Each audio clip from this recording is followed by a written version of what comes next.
I woke up to my own voice on my phone saying, "Don't open the back door." I'd never left that message. The apartment was exactly where I.D. left it, except for the wet footprints leading from the kitchen to the basement door that I.D. never unlocked. I turned the deadbolt and felt, for the first time in my life, like the person in the mirror might be lying to me.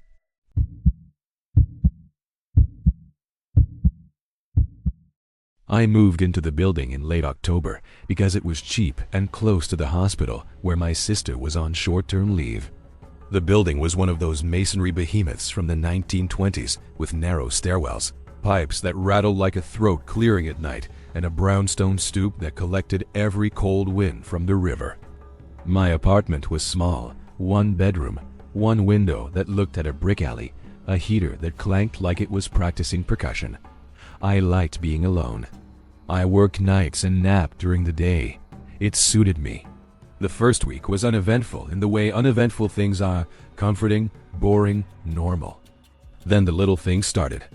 I'd come home and find the kettle on the stove, even though I knew I hadn't used it. Lights would be set to different levels than I remembered. A pair of shoes I'd put neatly on the rack would end up halfway under my bed. At first, I blamed the long hours, the disorientation of living out of boxes. I told myself I was tired. We all tell ourselves that when we don't want to admit a deeper crack. The night everything changed, I worked a double and crashed into bed at 7 a.m. I woke up to a buzzing on my phone.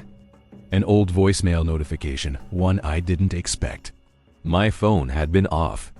The message was one of those low-quality recordings, the kind compressed on carrier servers into a thin, brittle thing. I hit play because I was half asleep and thinking of coffee. My voice whispered, "Don't open the back door." It was a whisper I recognized, my cadence, the negligent way I clipped consonants, but the sentence was wrong. I would never tell myself that. I lived out of lists and checkboxes. I'd leave doors open out of absent-mindedness, not caution.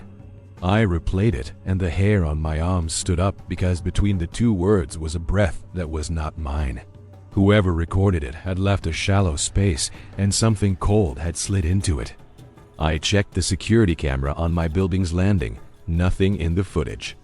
There was a small, grainy blur in the alley at 3:42 a.m., like a shadow too slow to be a person. The door to the basement, a door I'd promised myself I'd never open because the previous tenant had left it padlocked, was ajar. Wet footprints cut across my kitchen tiles and stopped at that door. I locked the apartment, checked every window, made coffee like I meant to, and convinced myself this was an elaborate prank. I texted my only close friend in the city. He didn't respond. My hands shook all day. That night I started keeping a list of the strange things. I pinned it to the inside of the medicine cabinet. Kettle, lights, shoes, voicemail. I also wrote, "Check basement lock."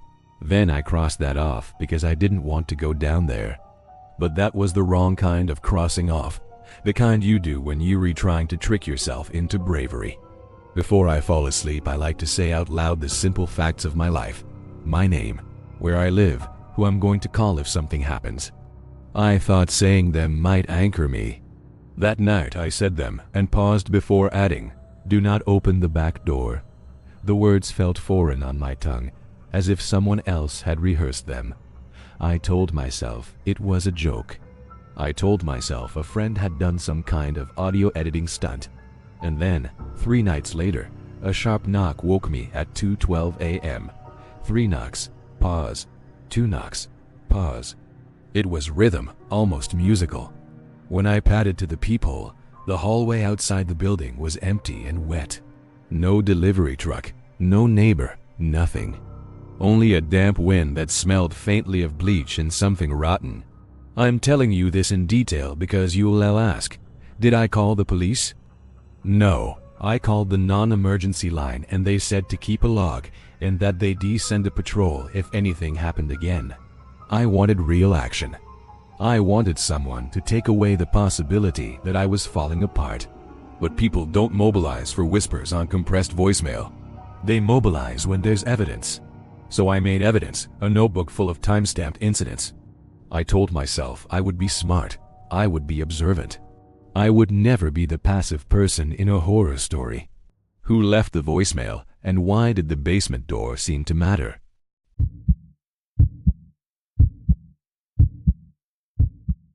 The answer was supposed to be simple. The voicemail came from someone who had access to my phone. But there was a problem. My phone never left the apartment during my sleep. I had the only key, so who else could have recorded me? My list was small. Neighbors, maintenance, the person I used to date who had a key for a while. I ruled them out overnight and woke up with a narrower list. Something that could imitate me, or something that had recorded me in the past and was now playing back old fragments. I started putting small audio recorders in rooms. Not because I thought I'd catch a person, but because I needed a ledger of what reality had been that night.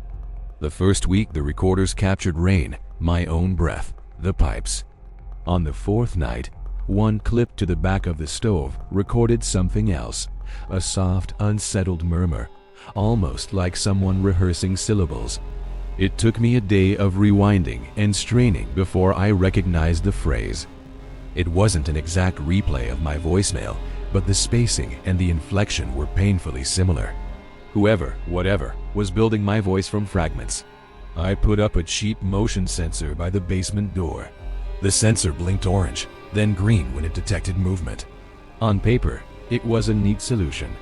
In practice, the battery would blink like a tiny heartbeat and then die. The first time it died, I thought I'd bought a defective one. The second time, I thought maybe I was just unlucky. A neighbor I barely knew, Mrs. Calder from 3B, who had a way of hearing everything and looking like she'd been carved out of old oak, knocked on my door one afternoon.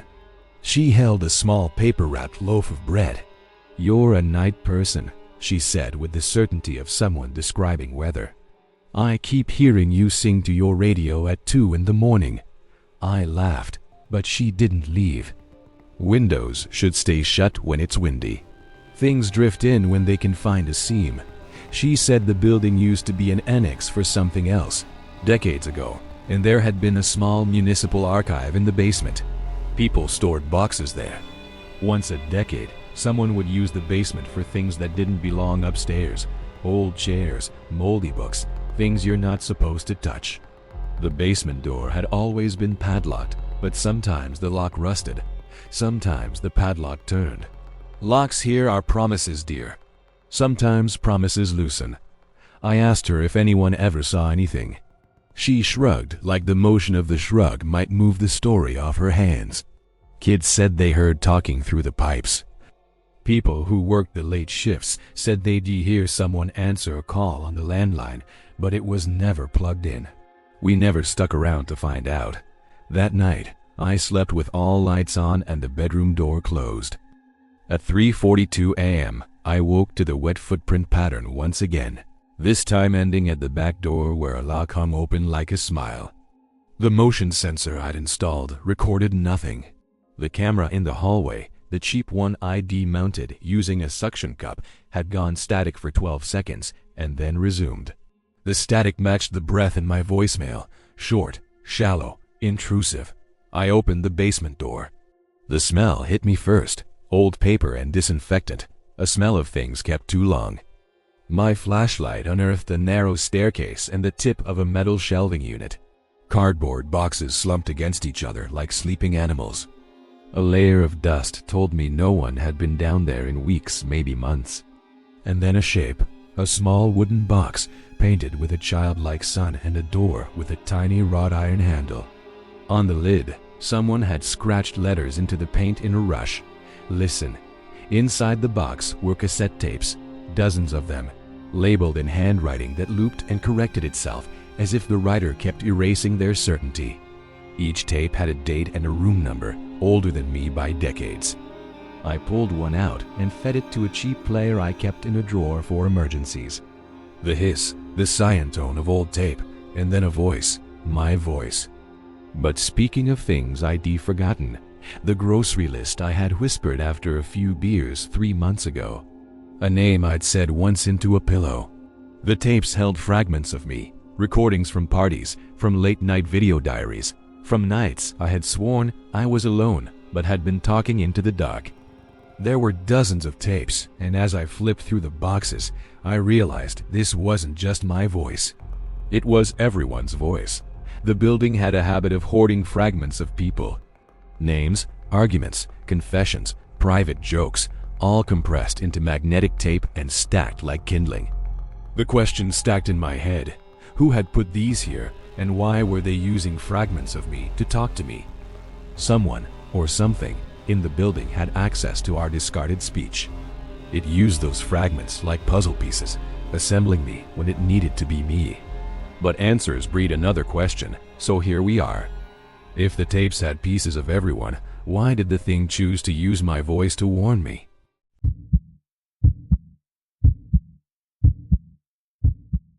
Why me? It's such a human thing to assume you are central to every event.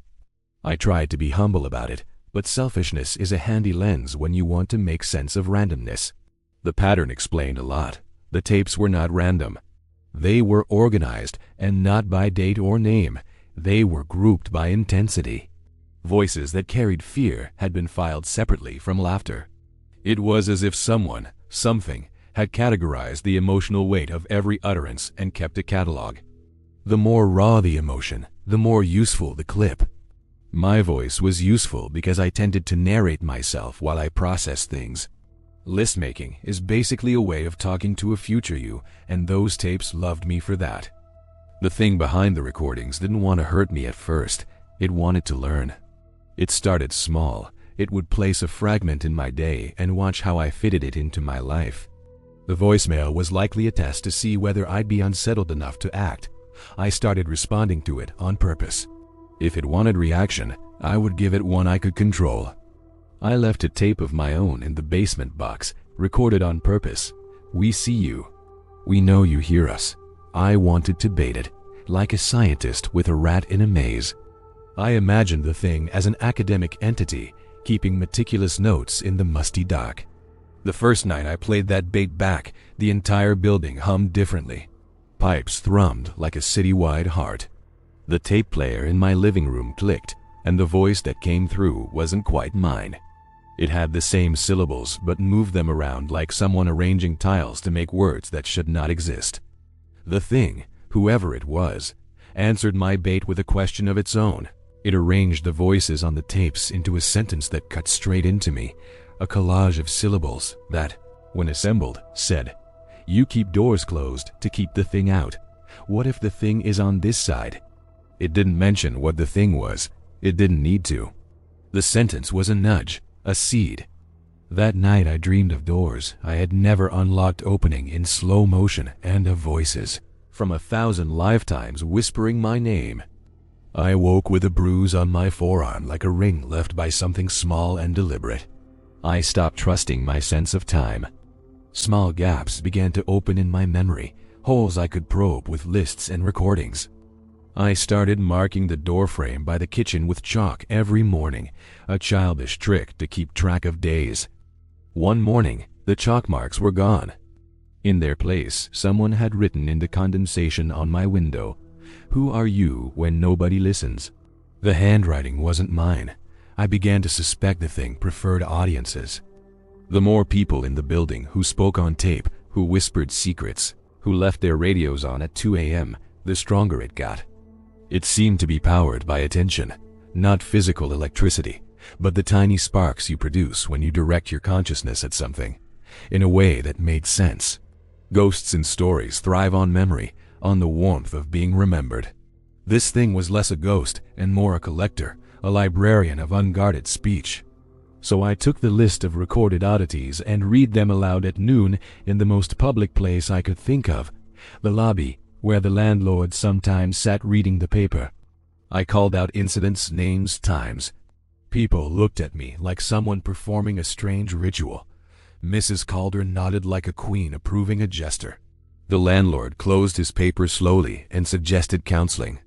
That afternoon, someone left a note on my door. "Stop making noise. Let us sleep." The note had a taped edge, like it had been peeled off an older box. The tape smelled of dust and lemon. If the thing fed on attention, could ignoring it starve it, or would ignoring it let it grow in silence?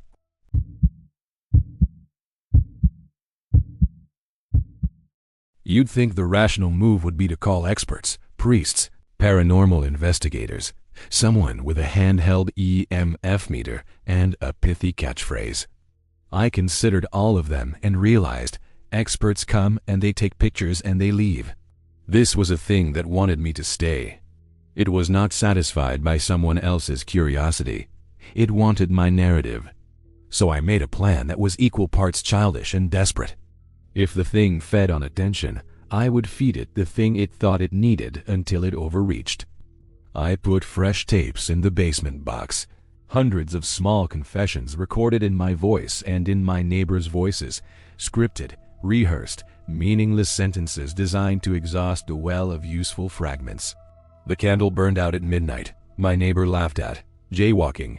I forgot the milk. I flooded the archive with trash, filler, nonsense. For days it worked. I watched as the building relaxed, as pipe rattles lost the cadence they'd found. The voicemail didn't return. The knock pattern faded. I thought I had won simply by overwhelming it. Then the thing adopted a new tactic. It started talking to people in their sleep. People woke up and confessed things to the wall, things about themselves they'd never admitted awake. A man from 4C told me he'd once been in love with a radio host. A woman from 2A found a sweater in her closet she had never bought but swore belonged to her childhood friend. The thing had stopped trying to be me and started to be more clever. One night I found the landlord in the stairwell, pale as paper. He kept repeating the same phrase over and over. We packed them carefully. We did the best we could. He looked at me as if he discovered me whispering into a microphone in the middle of a church. You knew? I asked. He nodded slowly. When I was young, there was an archive here. We were told to take things down, whatever they were. We told ourselves we were preserving memory. We labeled boxes by date. People kept bringing tapes. They thought they were giving them to the city. We did what we were told. We were young. His voice broke like glass. We should have burned them. I had the sense then that with every person who came through this building, with every piece of private speech archived in that basement, we had been making a meal for something patient. It was patient because it did not need to hurry. Memory accrues like sediment. It collected everything, then dressed those fragments into voices that knew how to reach us. It learned cadence, then desire, then hunger. On the night it finally showed me what it was, I'd had enough. I taped up a 1-hour loop of silence and played it back in the apartment and then down into the crack between the floorboards. I left the light on and sat with a notebook, writing out every fear I had, a confession as blunt as a blade, names, numbers, regrets, things I thought it might enjoy because it loved harvested emotion. I intended to burn the page in the morning. I intended to be done. At 3:06 a.m., the building sighed. The tape players started to click as if a wind had passed through them. The voices came, not pieced together, but whole, and they spoke my name one after another, like a chorus. Then the voice I'd been hearing for weeks stepped out of the chorus and into the light. It sounded like me, but it had the texture of every person who had ever loved me, ridiculed me, warned me, and left me. It said, plain and slow, you can close doors, you can stack words in boxes. You make lists to hold yourself together. But who are you when the lights go away? I answered because I didn't want to be moved by performance. I am the one who opens them again, I said. Silence like a tightened drum. Then, from somewhere under the floorboards, a sound like a key being turned. The basement door, the ancient, rusted, padlocked door I had vowed never to open, unlocked itself very quietly. The thing that came up through the stairwell wasn't a person. It was the accumulation of people's private music, an architecture of whispers made solid. It moved with the slowness of a tide. I felt memory crawl over my skin and wash out the edges of who I thought I was. It leaned into me like a neighbor peering over a fence and said, in a dozen voices layered into one, We are what you save. We are the things you think you forget. You fed us. We remembered. Now let us tell you the rest. What rest? I asked, because I needed to know if the story was a closed loop. Those you think you lost. Those you think you never were. It showed me then, in flashes, a name I had deleted from my phone because saying it hurt. A childhood face I could not quite place. Conversations with my sister I had promised to have but had not. It folded those missing pieces into me, not like a gift, but like a tide inserting something into an empty shell. It could give memory, and it could take it. It could give a voice back to someone and steal the speaker. I had one small weapon, choice. The thing could compile voices, but it needed permission. Not legal permission, but the kind of mental recognition we give to memories when we actively remember them. You know how thinking of a thing calls it into being? This thing needed you to call. I took the pages I had written and burned them. As the words went up, the chorus began to thin. The thing's voice scraped and thinned with the smoke. The more I reclaimed of myself, naming the people I wanted to keep, telling the stories out loud exactly as I wanted to remember them, the less of a foothold it had. It recoiled from my accuracy. It loved fragments because fragments left gaps for it to inhabit. Whole stories were less hospitable. Then it did something I had not expected. It offered me a bargain. It could mend the memories I'd lost, but at a price, a name from my present that would be erased from others' minds. It would fill a hole in me and open a new one in someone else.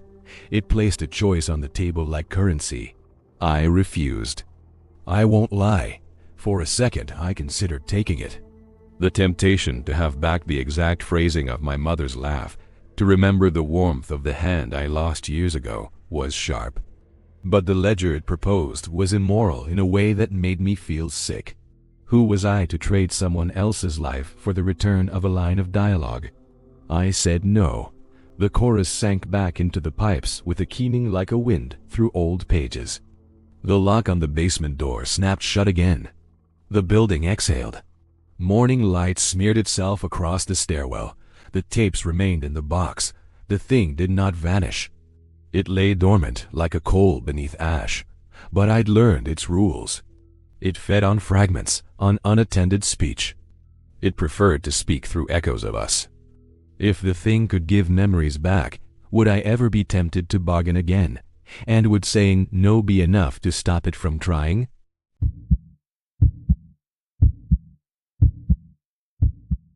I still live in that apartment.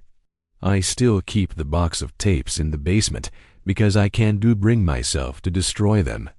Sometimes I think the right thing would be to burn them all, free everyone permanently, but then I imagine the past erased and the quiet it would leave. We are the sum of what we keep and what we throw away, and that is both a blessing and a burden. I changed my habits. I stopped leaving radios on as background and stopped confiding in my phone. I stopped talking to the walls for comfort. I started writing things down and deleting them intentionally. I knocked on my neighbors' doors and asked them to say their true name out loud, the way a priest might call a congregation. Saying it aloud seemed to keep the thing shy. Every so often, when the pipes cough or when wind edges along the window, I hear a word or two that isn't mine, and I think of the day the voicemail woke me. I wonder about the trade I refused. I wonder about all the little bargains we all make with our memories, the times we decide to forget so we can function, the reasons we let things lie in boxes. If I have one final piece of practical advice, it's this: keep your fragments close or destroy them. Don't let someone else catalog your private voice. And if you ever hear yourself say something you don't remember, stop and listen. Not to the message, but to the space in the middle of it. There's usually a breath that doesn't belong. That is where a thing like this slips in. Tonight, before I started writing, I checked the basement door. It was locked. I checked my phone for new voicemails. None. But as I spoke the last sentence out loud, something in the pipes shifted and a soft voice, layered like a photograph, breathed the word I had been thinking. How long can you stay awake? It asked. I sat very still and said, quietly, "As long as I need to." We keep each other in the dark and call it community. Sometimes, things learn to live in the seams where we think there is only silence. Be careful what you leave in those seams.